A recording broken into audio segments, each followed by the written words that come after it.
दोस्तों, क्या आपके साथ भी ऐसा होता है कि सफाई करने के लिए पूरे जोश के साथ हम झाड़ू पोछा लेकर निकलते हैं और आधे घंटे बाद लगता है मैंने आखिर साफ़ क्या किया है। क्योंकि अगर सफाई का ऑर्डर सही नहीं है ना, तो एक जगह सफाई करते करते हम दूसरी जगह फिर गंदी कर देते हैं।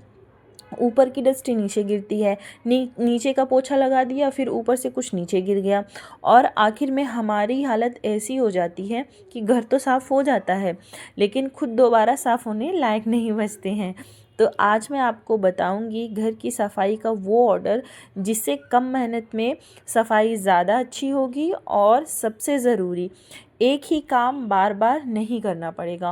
और लास्ट में मैं आपको बताऊंगी एक वो ऐसी सबसे ज़रूरी टिप जिसे अगर आप अपने घर में अपना लेते हैं ना, तो आपके घर में धूल का नामो निशान नहीं रहेगा।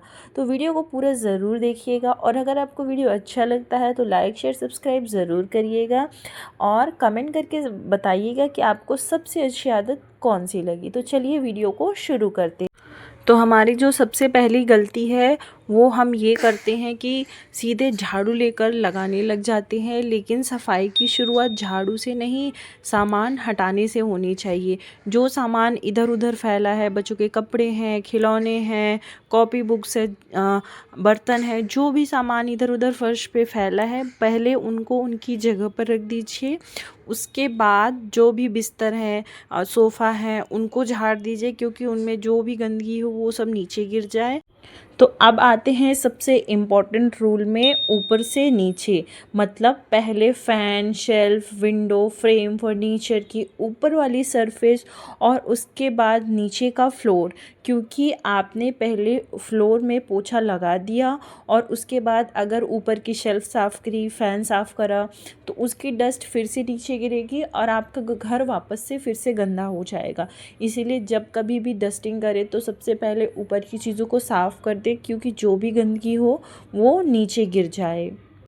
और हमारी तीसरी उससे भी इम्पॉर्टेंट आदत जो अक्सर हम सब गलती करते हैं, जिसकी वजह से हमारे घर में हमेशा धूल धूल दिखाई देती है, वो है कि झाड़ू लगाने से पहले ही डस्टिंग करना।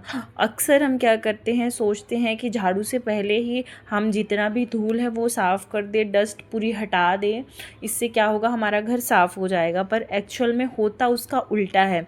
अगर आप झाड़ू लगाने से पहले डस्टिंग करेंगे तो जब आप झाड़ू लगाएंगे जो उसकी धूल उड़ेगी तो वापस से वो फिर बैठ जाएगी। तो इसके लिए आपको झाड़ू लगाने के बाद डस्टिंग करना है, पोछा लगाने से पहले।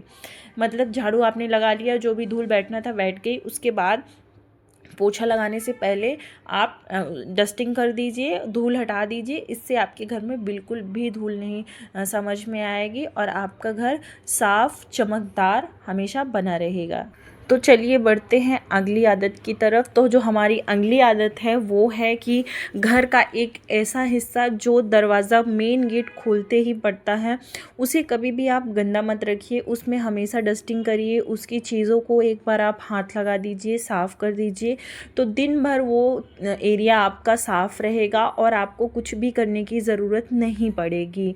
तो ऐसे कुछ छोटी छोटी आदतें हैं जिन्हें बदलकर आप अपने घर को हमेशा नीट एंड क्लीन रख सकते हैं। और हमारी अगली चौथी या पांचवी जो भी आदत है वो है कि आप डस्टिंग करने का एक टाइमिंग सेट कर लीजिए।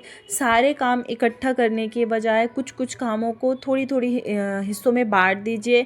जैसे एक बार में आपने जब झाड़ू पोछा कर लिया तो शाम को आप डस्टिंग कर दीजिए। इससे आपका घर ना हमेशा मेंटेन और साफ़ सुथरा लगेगा। और अगर आप एक साथ करने जाएंगे तो आप भी थक जाएंगे और फिर दूसरे दिन से वो काम करने का आपको मन भी नहीं करेगा। तो इससे अच्छा है कि आप थोड़ा थोड़ा करें, रेस्ट लेकर करें और इससे काम भी हो जाता है और हमें थकान भी नहीं लगती है। तो चलिए बढ़ते हैं अगली आदत की तरफ, जो कि है सूखी और गीली डस्टिंग। डस्टिंग दो तरीके की होती है, सूखी भी होती है और गीली भी होती है। कोई भी गंदी जगह जहाँ पे धूल जमा है उसे आप डायरेक्ट अगर गीले कपड़े से पोंछेंगी तो वो जो धूल है वो वहीं जम जाएगी और थोड़े ही दिनों बाद वो चीज़ आपकी गंदी दिखने लगेगी। इसलिए कभी भी डायरेक्ट गीले कपड़े से किसी भी चीज़ को नहीं साफ़ करना चाहिए। कहीं भी धूल जमा है, पहले आप सूखी डस्टिंग करिए, उसके बाद उसे एक गीले कपड़े को अच्छे से निचोड़ के देन आप साफ़ करिए। आपका सामान बहुत दिनों तक, सालों साल तक अच्छा और नया बना रहेगा। ये अक्सर मैं करती हूँ। मेरे घर में जो भी सामान जितना भी मैंने रखा है थोड़ा बहुत, मैं पहले सूखी डस्टिंग करती हूँ, उसके बाद ही मैं गीली डस्टिंग करती हूँ। तो पहले मैंने झाड़ू लगा लिया, देन जो भी धूल बैठना था बैठ गई, उसके बाद मैंने सूखी डस्टिंग कर दी, फिर मैंने पोछा लगा लिया, फिर उसके बाद पोछा लगाने के बाद मैंने गीली डस्टिंग करी। तो मेरा घर हमेशा चमकदार बना रहता है, धूल नहीं दिखती है।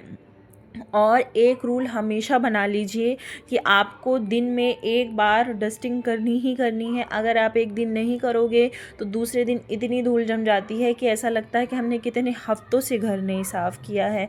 तो घर को साफ़ सुथरा रखने के लिए कोई मंत्र नहीं पढ़ना पड़ता है, कोई बहुत ज़्यादा मेहनत नहीं करनी पड़ती है। बस थोड़ा सा स्मार्टली दिमाग अगर आप अपना लगा लेते हो तो आपका घर ना कम मेहनत में भी बहुत ही साफ़ सुंदर और व्यवस्थित दिख सकता है। तो ये कुछ छोटी छोटी आदतें मैं अपनाती हूँ। तो अगर आपको भी ये टिप्स प्रैक्टिकल लगी हो तो अपनी लाइफ में ज़रूर इंक्लूड करिएगा। और सबसे लास्ट में हम लगाते हैं पोछा। जब ये सारा काम हो जाता है, डस्टिंग हो सामान अपनी जगह पर रख देते हैं और उसके बाद हम झाड़ू लगा लेते हैं, फिर डस्टिंग कर लेते हैं, फिर उसके बाद हम लगाते हैं पोछा। और पोछा लगाने के बाद फिर हम गीले कपड़े से जो भी हमारा मतलब डस्टिंग वाला एरिया है उसे हम अच्छे से क्लीन कर देते हैं। तो इससे हमारा घर साफ़ सुथरा बना रहता है। हाँ बेटा भाव। तो अगर आपको भी घर की सफाई में बहुत समय लगता है तो हो सकता है आपको ज़्यादा मेहनत की नहीं, सिर्फ सही ऑर्डर्स की ज़रूरत हो। और अगर आपको ये क्लीनिंग टिप्स पसंद आए हों तो वीडियो को लाइक शेयर सब्सक्राइब करना बिल्कुल मत भूलिएगा। तो मैं आपसे मिलती हूँ अगली वीडियो में और कुछ नई होम क्लीनिंग टिप्स के साथ। तो वीडियो अगर अच्छा लगता है तो मुझे आपको कौन सी टिप्स सबसे ज़्यादा पसंद आई प्लीज़ मुझे कमेंट करके ज़रूर बताइएगा। मैं आपसे मिलती हूँ नेक्स्ट वीडियो में, तब तक के लिए बाय बाय।